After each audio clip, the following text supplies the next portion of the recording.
It's time for the Texas Bucket List Bite of the Week, and this week we're on the St. Mary side of San Antonio for some breakfast with beignets from the Big Easy. We're at NOLA.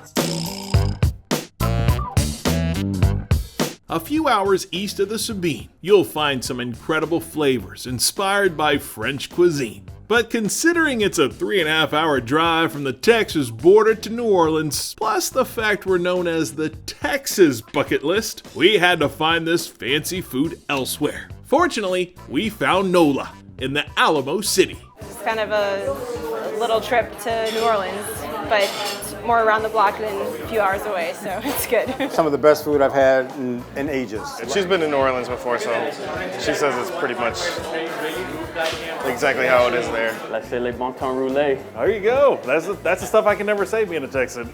Peter Sipeston is the Cajun kid who grew up loving the cuisine of the culture he was cultivated in. So when he moved to Texas, he knew he had to bring it with him. Brunch, that is. New Orleans is real big on brunch, and kind of my mission since I left New Orleans as a kid was just learning how to develop those flavors again and how to cook that kind of food, because it's hard to find outside of New Orleans. Grits, praline candied bacon, and beignets are only the beginning to this expansive brunch menu, with a Big Easy feel. Brunch is supposed to be fun for us, so. Yeah.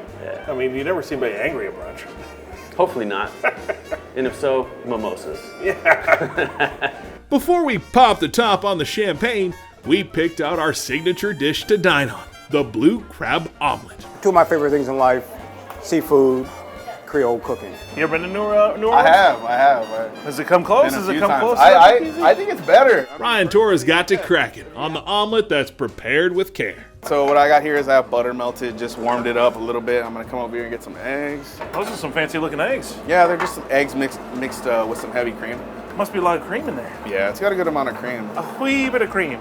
Once I start to see it curdle up a little bit, Yeah. I'm gonna start to plate. Eggs are one of those things you can just never take your eye off. Like you have to keep constantly staring at it. Yeah, for sure. So that omelet's set. I'm gonna go ahead and finish it up there for a few seconds. Seconds, literally. We can't do that in our kitchen at home. That's not fair. So I'm gonna hit the crab with a little lemon juice, There you go. just to season it up. Oh, you can smell that zest. I'm gonna go ahead and grab my Creole cream cheese. Creole cream cheese. So Yeah, cream and that's cheese. something that we make. It's kind of like a quart cheese, like it's just buttermilk, heavy cream, and it kind of sets overnight. So that's our filler on that. Okay. I'm gonna go ahead and start playing that. So we have our omelet here. So will that just automatically melt inside of there? Or Yeah, is it just... it'll melt and get so gooey in there. Oh, baby. We like gooey. Yeah, gooey's the best. So here's that omelet. I'm gonna go ahead and plate it right in the center of the plate. Traditional French omelet is nice and wet. Crab's ready to go. I'm gonna hit that with a little Creole hollandaise on top. Oh, man. Not a lot. I mean, we just want to kind of impart a little flavor in there, not really overpower it. Sure. So that's that with a little bit of fresh arugula on there, just to give it some color and contrast. Yeah, you gotta have some greens, right? Yeah, you gotta have the greens on there. Oh, that crab smells ridiculous. Go ahead and plate up the crab. Man, you guys don't skip on that crab. No, we make sure you get your money's worth here. You get some nice, fresh crab. This might be the finest dish we've ever featured on the Texas Bucket List. Just a little more lemon juice on the arugula and a little bit on the crab, just to give it some flavor. Oh, man. Guess I'm in a pinch for a crab omelet. Thank you, brother. Yes, sir. No problem. Looking forward to that. Yeah.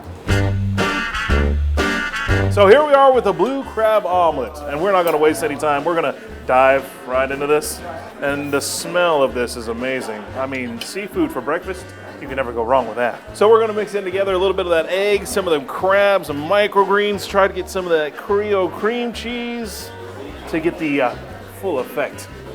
There's the southern food. There's no reason to fish around for the right word here. I absolutely love seafood for breakfast. It's authentic food. It's you can tell it's freshly made. They put a lot of love into it. The freshness of that crab and fluffiness of those eggs come together with a little crunchiness from the greens, giving it great texture.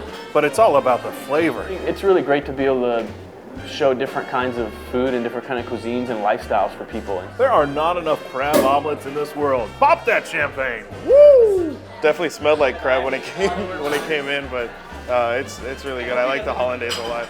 You missed out by not getting a crab omelet.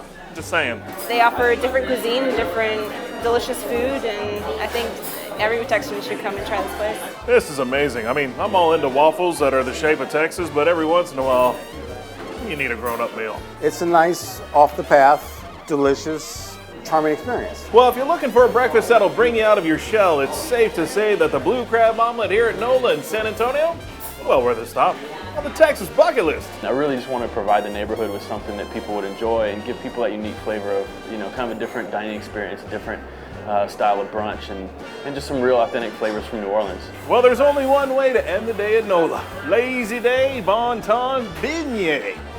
Something like that.